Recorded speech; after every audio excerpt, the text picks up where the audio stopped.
Bismillahirrahmanirrahim. Assalamualaikum warahmatullahi wabarakatuh. Let's continue with the new lesson for today, Chapter 5, BPR Methodology. The steps, purpose, and outcomes. This is where the how questions come in. How to prepare for the journey.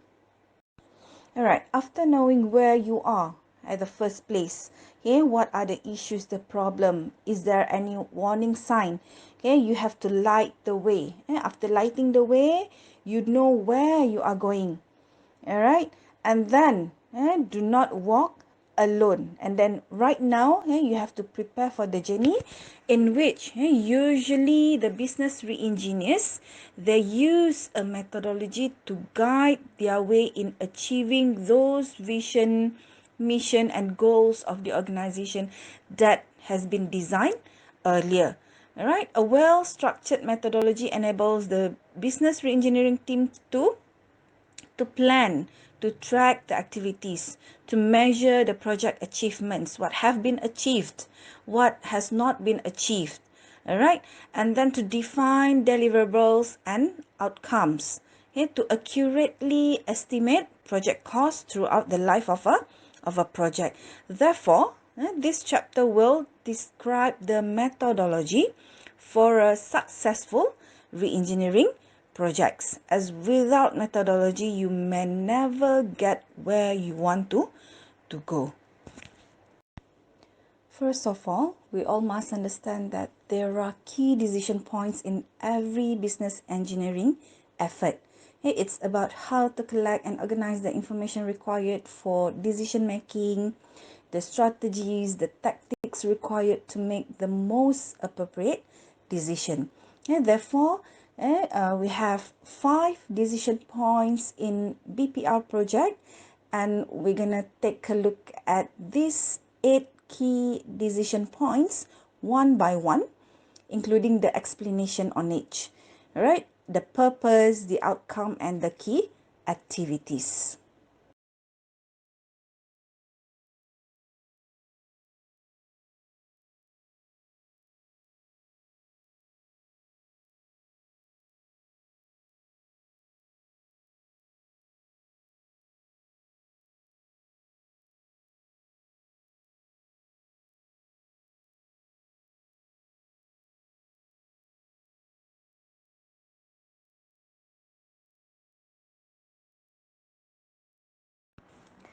The fourth decision point in BPR project is conduct proof of concept. Proof of concept can be conducted through simulations and pilot tests. The purpose is to refine the estimate of the project's expected benefits and to see if business operation redesign performs as expected. So you need to run either a simulation or a pilot test to know whether you are on the right path. So the outcome of this pilot test or simulation is the benefit statement. It will present qualitative and quantitative benefits of implementing the business operation redesign based on the result of the simulation or pilot test. So it is up to the company whether they want to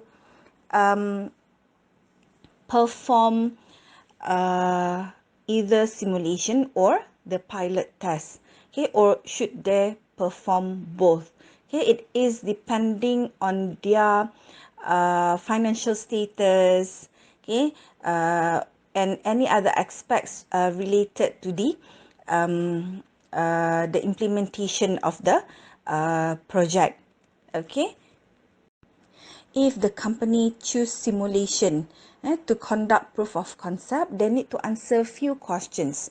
First, does the re-engineered business operation have the capacity to meet the production goals?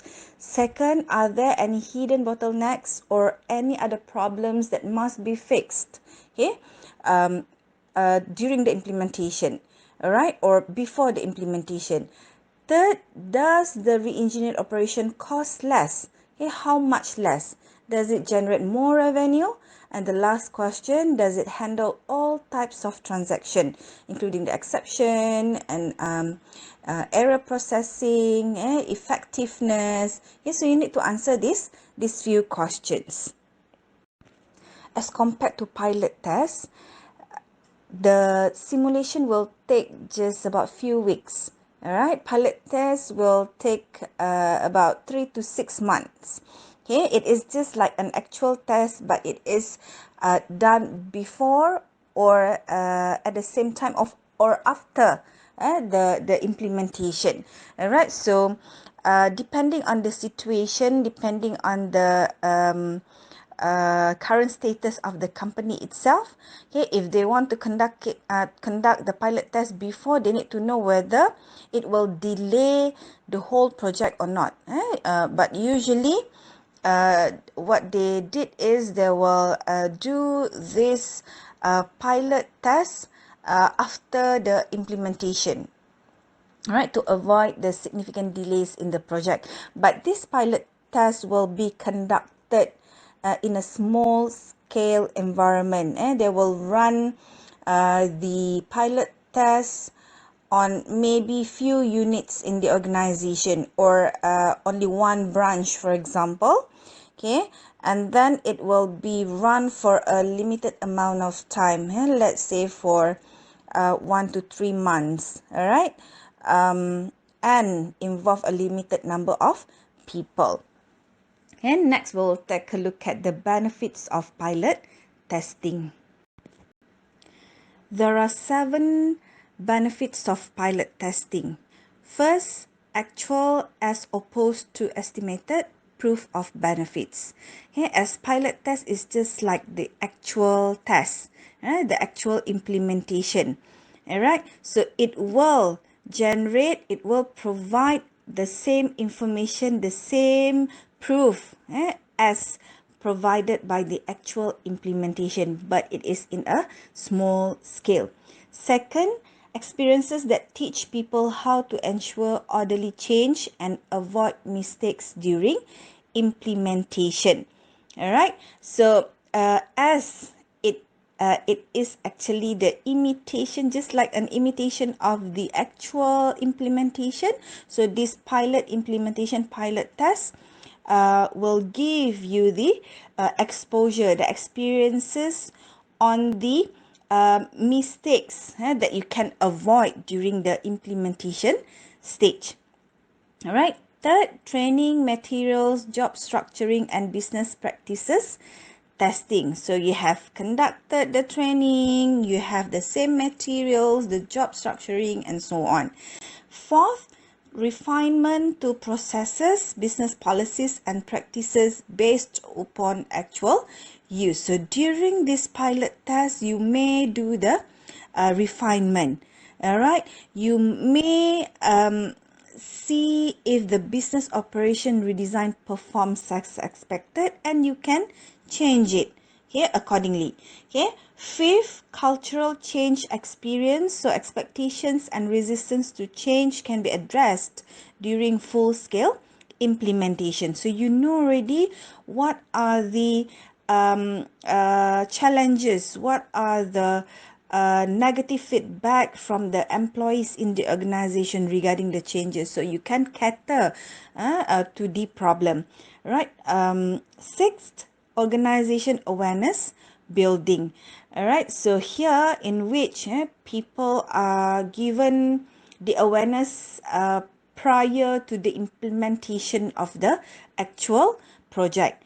And the last benefit is assessment and definition of detail not fully documented in the blueprint. Blueprint is just a blueprint. All right, it is not the implementation yet. So this pilot test will help the team members, the project team members, to outline in detail of the what are the requirements of the project itself.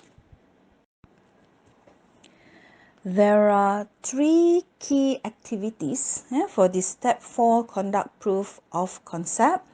First is determine need for proof of concept. This is the first thing that you need to do.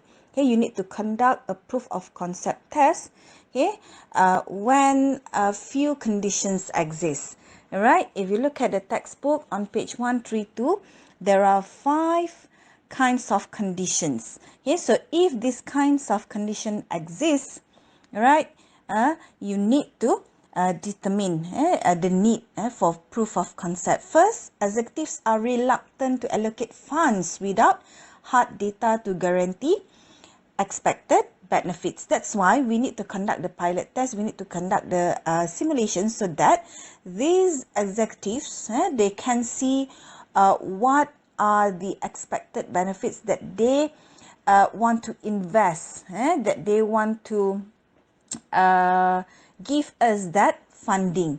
Okay, second, competing priorities in the business require the benefits be proven to ensure commitment to implementation.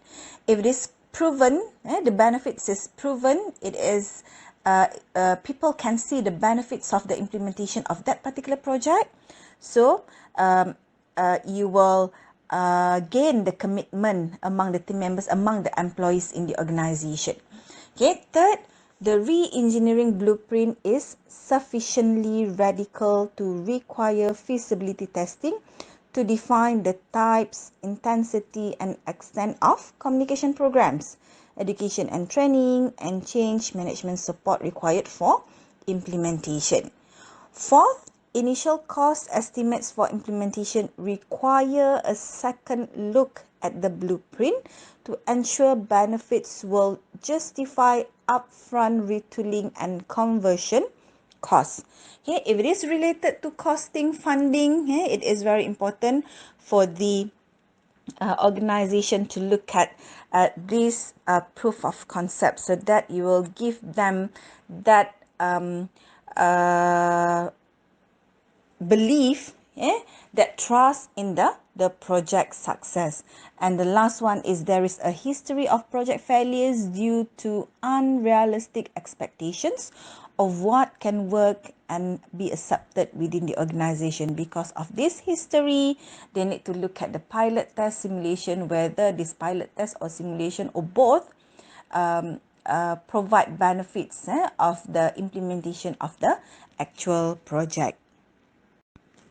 The second key activity for this step 4 conduct proof of concept is select a proof of concept approach.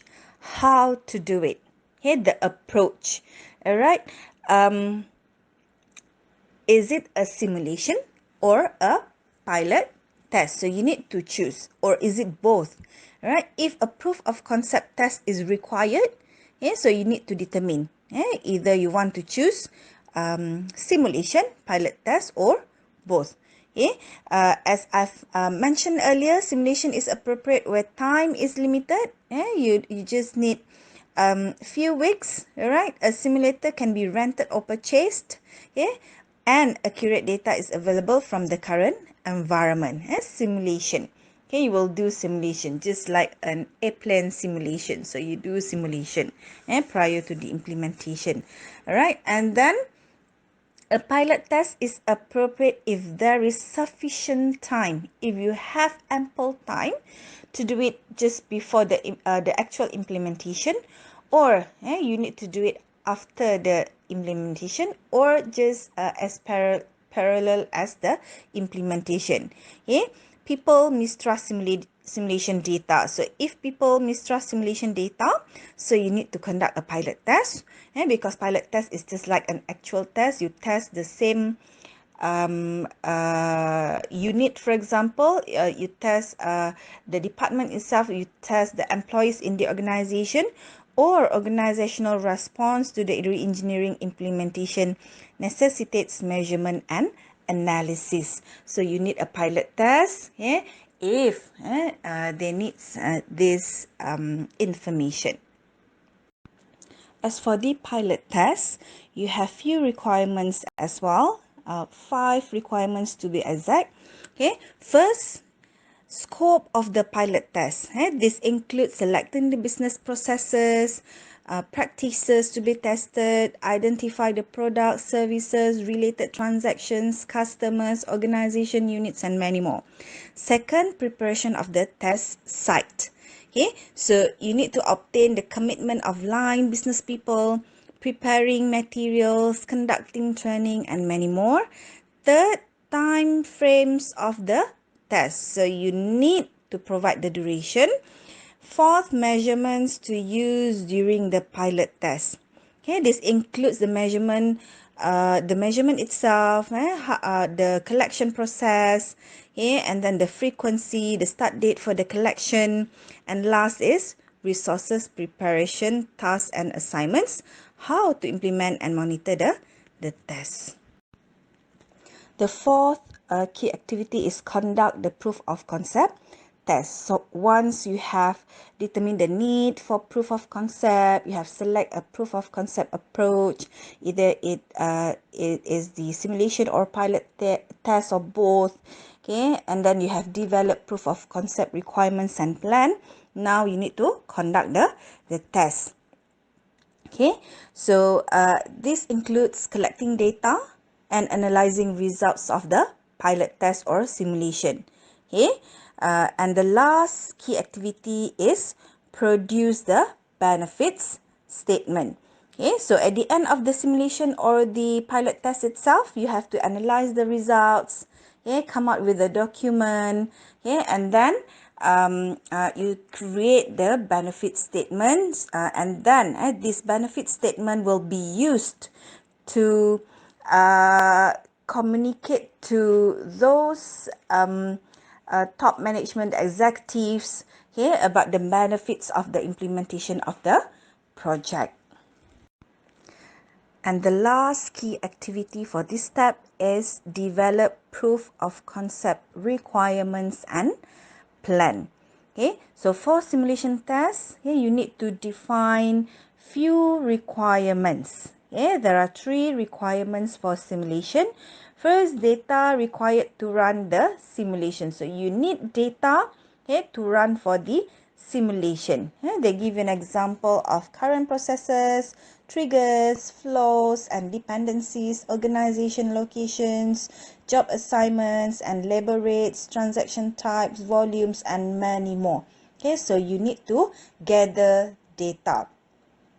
Second, standard data collection worksheets or tools and support materials to consistently and accurately capture current processing environment data. So you need to have a standard worksheet, a standard form, okay, to gather this data. And last is resources, tasks and assignments for using the simulator. Alright, so you need these resources, you need the tasks and assignments, you have to plan it in advance, okay, to use the simulator. The fifth step for decision points in BPR project is plan the implementation.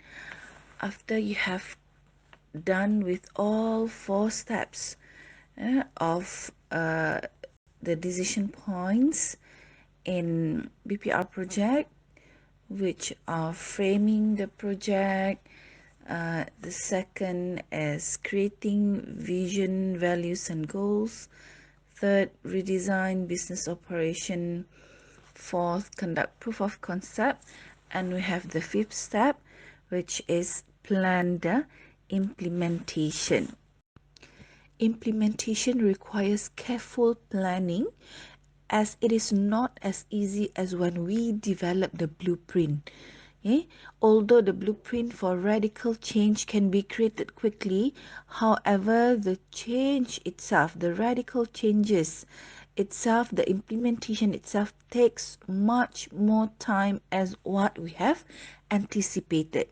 That is why, okay, we have a few purposes for this plan, the implementation. First, the purpose is to develop an implementation strategy that addresses the politics of change and creates the least disruption to the organization.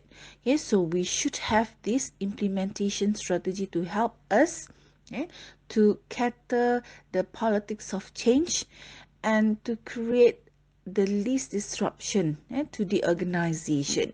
Second, provide a realistic plan that can be funded as benefits become visible. Yeah, we have looked at the benefit statement earlier, so we need to provide this realistic implementation plan, yes, so that the executive sponsors, they can give us funding to implement the plan. And then the last purpose is detail an activity plan that clearly identifies tasks, deliverables, roles, accountabilities, timetables, and costs, so that you are given that good planning to the executive sponsors, okay, so that they can support the implementation plan. The outcome of step 5 is the detailed implementation and action plan with specific milestones and process owner identified. So this implementation plan serves as the roadmap for the project.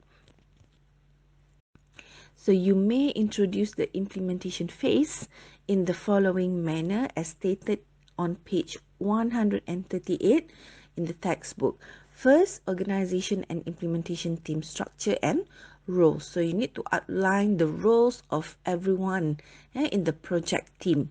Second, phase strategy and scope. The dimensions of impact as stated on page 136 for the figure 5.21, the complexity of re-engineering implementation facing.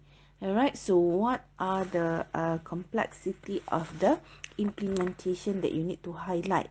Okay, whether it is a one-time implementation, okay, or it is geographically dispersed, okay, whether you need to invest on new technology or not, okay, should the customers or supplier be brought into the environment one at a time, okay, or should all products be processed through the re-engineered environment at the same time, and should the redesigned business processes be implemented at one time. Okay, and then the third that you may introduce to the implementation phase is phase objectives and measurable expected accomplishment. So what are the objectives and how do we measure, okay, each accomplishment, okay, on the project?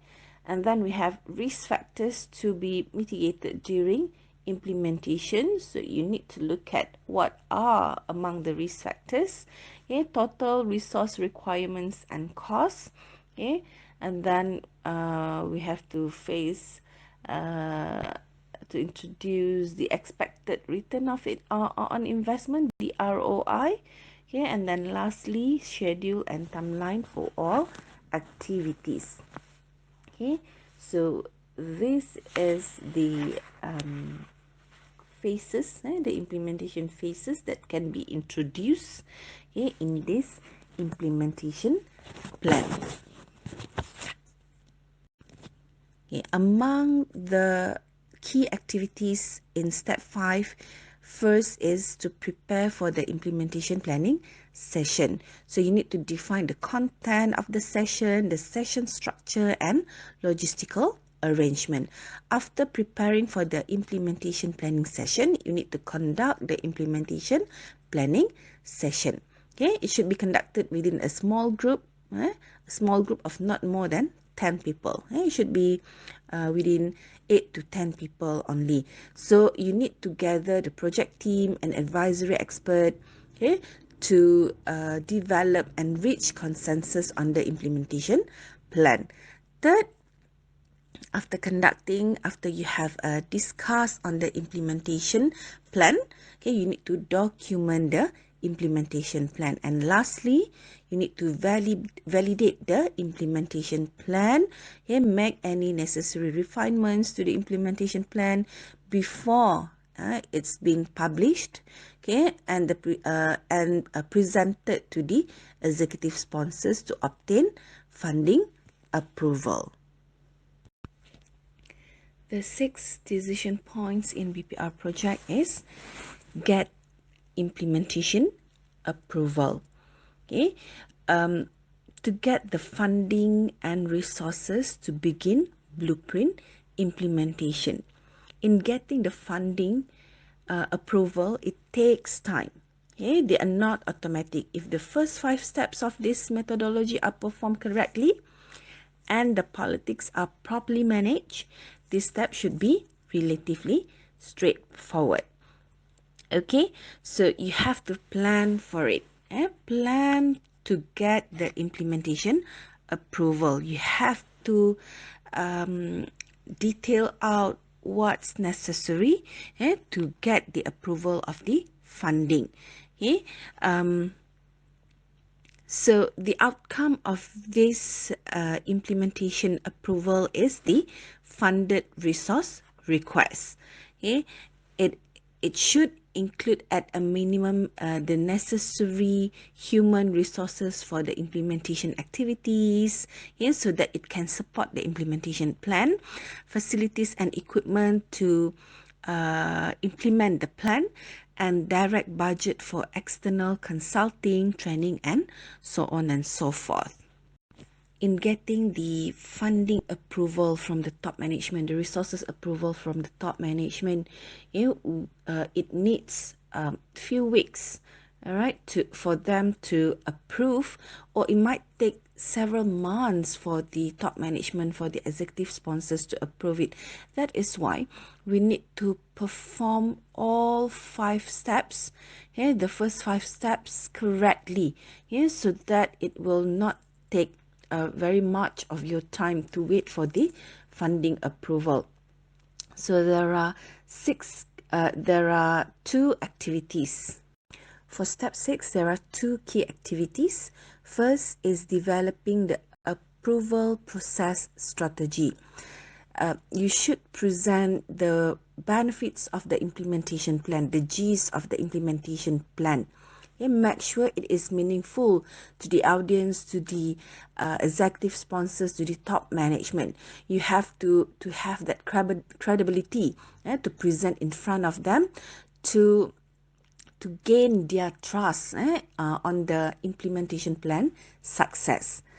And the second key activity is ask for the approval.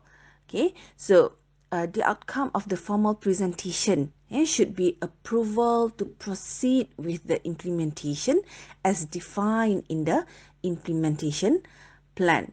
Okay, so here, okay, you need to be prepared to respond to few types of directions in order to get the approval. First, go ahead but at a slower or faster pace. Okay, second, go ahead but at a later date. Third, go ahead but change the scope of the implementation. So you need to get prepared to any possibilities of the presentation, of the decision of the top management, of the executive sponsors. Either you may start it as of now, but at a slower or faster pace, or you need to start it at a later date. You need to wait for many a few things to be figured out by the executive sponsors, or you need to change some part of the implementation plan. After getting the approval of the funding, next step is to implement the redesign. You have got the implementation plan ready, you have got the approval from the top management on the funding, on the resources, then you need to implement the redesign. Okay, now the hard work begins. Okay, so the purpose of this step 7 is to transition the business operation from the current environment to the re-engineered environment. The outcome for step 7 is the measurement, results. These results should show the movement towards the re-engineering goals, as stated earlier in the vision, values and goal statement. So these measurement results may include both qualitative and quantitative measures. Among the examples of quantitative measures are frequency and volumes of transactions, number of customer inquiries, complaints and responses, number of errors, discrepancies, changes and corrections, elapsed or dedicated time required for process cycle, and number of people required to produce the process outcome. And the example of qualitative is customer satisfaction with services, performance and products delivered. So qualitative is something that you can't count and that you can't calculate, but quantitative is something that you can come up with the frequencies, the percentage, the numbers. All right, you can count, something that you can count. So for your group project, you may refer to these examples for the measurement results, okay, for the qualitative and quantitative measures. Let's move on to the key activities of this step 7. Okay, there are 3 key activities. First, consistent periodic meetings. So we need to meet the project team regularly to share learning, monitor implementation progress, and resolve issues as they arise.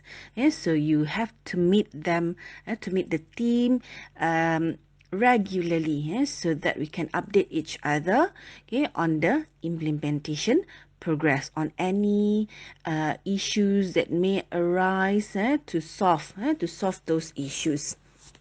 Second, celebrate success. Okay, as improvements become visible, the people who made them happen should be rewarded for their work. Okay, so it might be the monetary or non-monetary rewards, okay, to make them commit to increase the commitment of the team members. That's why we need to celebrate success. And the third is conduct critical reflections. The project team should work proactively with the line organizations to anticipate problems with the implementation work. It is to uncover implementation needs, any needs required, any changes that we have to make, any adjustment to the implementation activities. Okay, so this critical reflection process is the continuous process improvement aspect of the project management. Okay, so there are 3 key activities for step 7.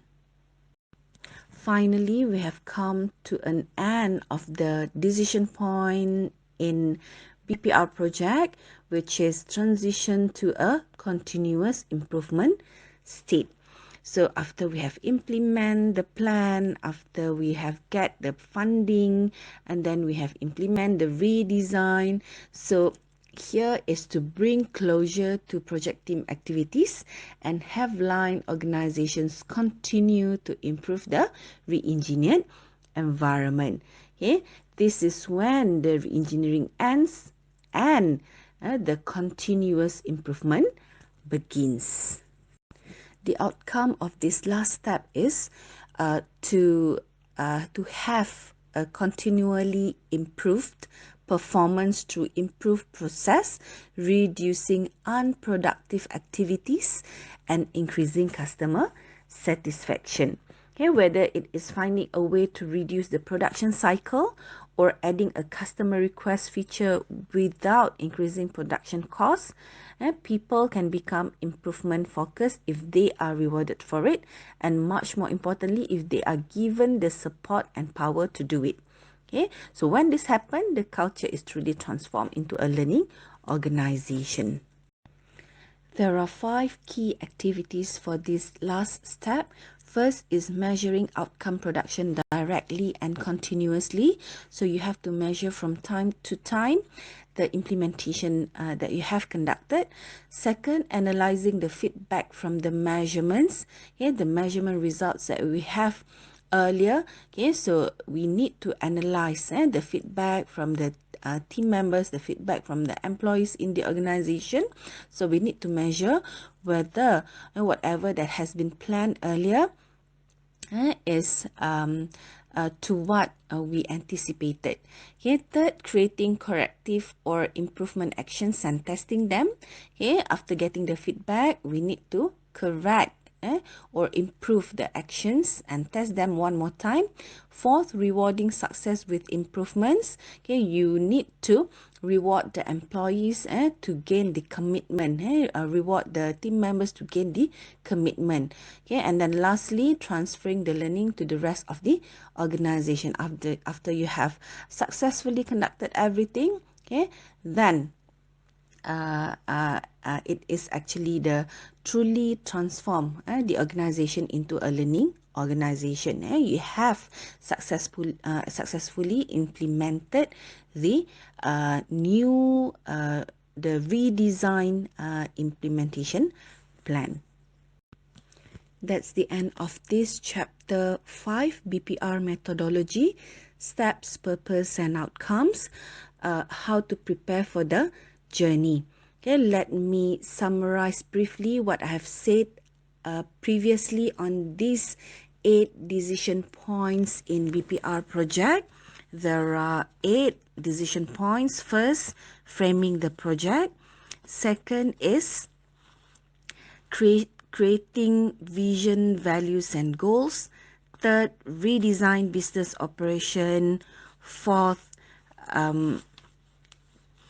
conduct proof of concept. Fifth, plan the implementation.